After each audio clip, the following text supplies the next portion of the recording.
So this is a home game in Utah. Okay. Surprisingly, in Salt Lake, really good home game scene. Like it's actually pretty amazing. And 2-5-10 mandatory button straddle action starts on the small blind as it should, Mm-hmm. in my opinion. So I'm about 3,000 effective. The villain's about 2,500 effective. I essentially raise under the gun, so small blind, big blind, full. So there's $7 dead with the straddle. I raised to 45, so that's just kind of the standard size that I choose for this game, just because of the dead money, right? If there was no dead money and I'm raising under the gun, probably just a $30 raise is enough. Okay. I have Jack of Hearts, Jack of Diamonds, Okay. and then guy in middle position, flats, and the villain in the cutoff raises to 160. So cutoff makes it 160. Okay. Yes. So he's a pretty capable player. He does 3-bet at a high frequency, but I'm thinking he's kind of on the linear side just because I did open under the gun. So I don't think he's really 3-betting like too wide. Mm-hmm. Just kind of my take on the hand. Well, he does have And he does have a dead call low in there, so that is somewhat incentivized to squeeze a little bit, right? Because of that dead that call. is true. There. That is for sure true. Mm-hmm. And then kind of pre-flop thinking. I mean, Jacks is pretty standard open. I mean, it's not anything too crazy. And then my note was that the late position 3-bet doesn't have to be particularly strong. It can include like king queen suited, probably like 8s plus, maybe 8s plus. I was thinking more 9s plus. Ace king off, ace king suited, ace queen, like all the suited broadways, right? Yep. So that's kind of like a reasonable thinking. And then Jacks in this spot, it didn't really seem like a great 4-bet candidate, just because we're playing quite deep. So I just kind of took the lower variance. Right? I guess I could sometimes 4-bet Jacks, but Yeah, I mean this is configuration, this is that's pretty flat. this is pretty close. I mean, I think I would 4-bet sometimes, maybe 4-bet queens kings. Whereas if the guy's who's not in the middle, it's probably almost always a call here at the stack depth. But you choose to Right. call.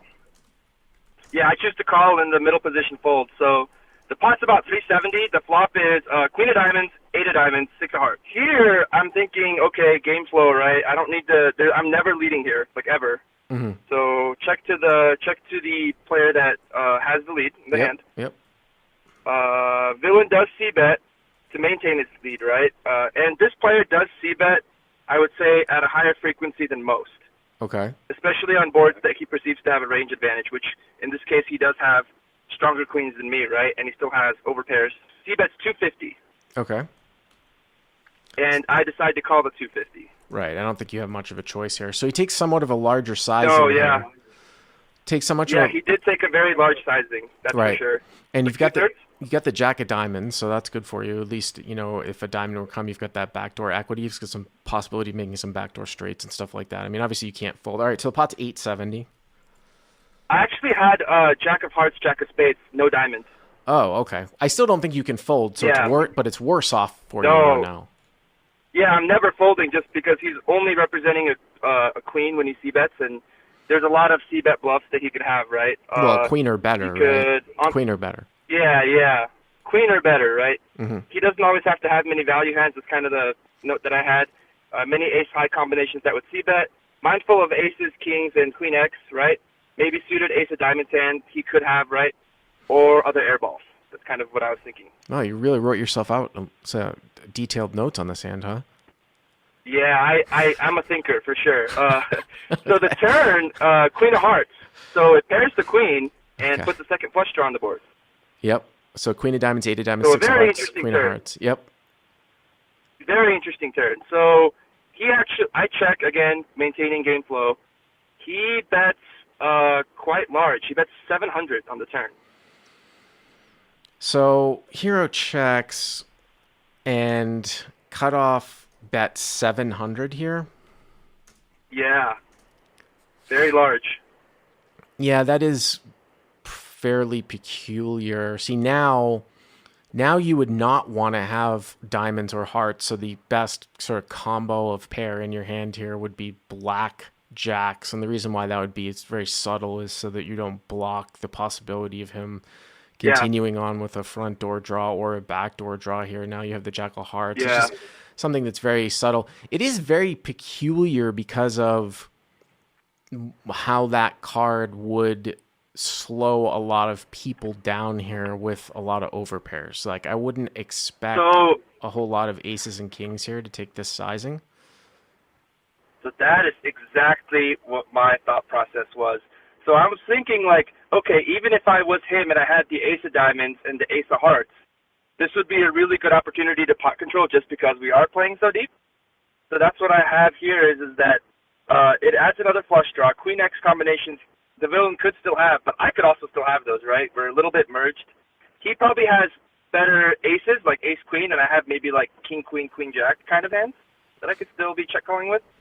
Yeah, and then so if you had aces or kings, go ahead. This is interesting because people in the chat are saying jam, or most people are saying lean towards fold, but it's a jam or fold. Let's do some math here, because I'm not exactly sure if I'm 100% on board with that. So if you call, the pot's just under 2,300, and you have like 1,000 left, though, right? So it's pretty close. I have more, yeah. You have more than 1,000? He would have about 1,350 left, and I had him covered. So after the 700, he has 1,350 left. Oh, right. You're right. Yeah, yes. I'm looking at it. So, yeah, I mean, if the pot is 23-13, I don't think that you necessarily have to jam or fold. I mean, the thinking of jamming or folding is that you don't want to necessarily give off a reverse free card in a spot like this. Correct. Where if he is barreling a draw and then he's just going to give up because of his large sizing here on the turn, then it's just a disaster, because then he's just going to take you to town when he makes it, and he's going to just check back. So I think I can kind of get on board with that if that's how we determine if that's what we sort of interpret his sizing as. We talk about sometimes stack threshold. I talk a lot about a pre-flop, but usually if it was a different situation, you could call here with having 40% of a pot size bet left. I can sort of get on board with the thought of some of the people in chat saying that though too, because that's sort of what this looks like. The other thing is that, are you just calling down any river here? Like, what rivers are you folding? So that is exactly right. So the thing is that's kind of this is actually the biggest decision point in the hand, just because if I do call here, I am pot committing myself to essentially calling any non-ace, king, or potential flush completing hands. I am committing myself to that. And then I just thought that, like, okay, like aces or kings here is going to pot control a lot. Personally, that's the line I would take given that turn, just because I have a lot of bad queens that if he does bet here, I could ship, right? That's probably how I would play a queen. And then I just thought it was the perfect card to continue calling with jacks. And then I also don't think he ever has eights or sixes a set, because I don't think that he's three-betting those hands. So I decided to call the 700. I mean, I think it's relative. I think it's pretty close. I can see some merits from it, like on both sides. I would tend not to do a whole lot of jamming here in a given situation. I'm just asking you, what are you prepared to fold at the end to here? Like, what rivers are you folding here?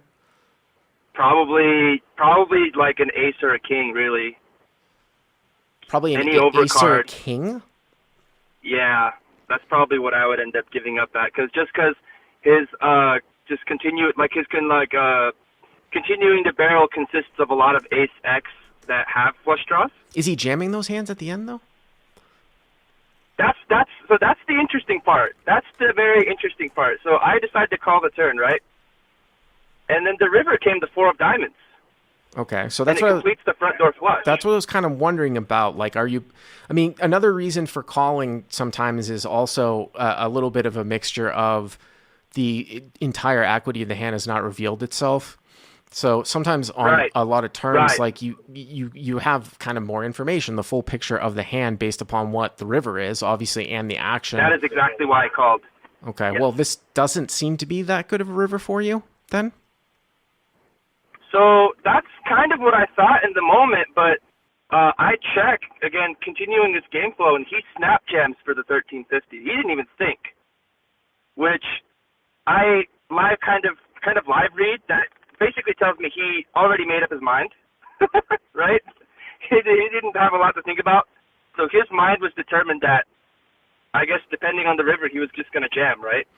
Well, I mean, if you didn't have any of this other information and then this was just all on paper here, also you don't have a diamond in your hand, which is also bad. I don't.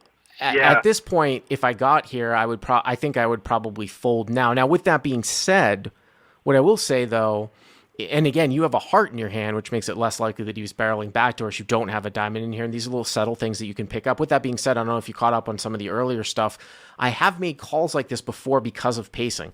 I didn't even realize that this was going to be a good example of this, but Right. all the things that you say make sense up to a certain point where he's firing.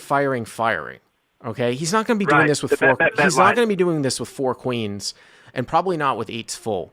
So when the front door diamond comes in, if you feel like there is something odd about his pacing here, again, this is sort of a live pickup. Like there should be some pause here. No matter what he has, there should be some pause. This is a really good example of this, That's right? I mean, it would exactly be a little bit different if it was an offsuit four, but because it's the front door that comes in, and if there's just no pause whatsoever, like he was jamming anyways, now people can say, well, he can do this with ace queen with the ace of diamonds. Sure, I'm sure he can. I still think that maybe that might be the one hand where he was just going to jam no matter what anyways.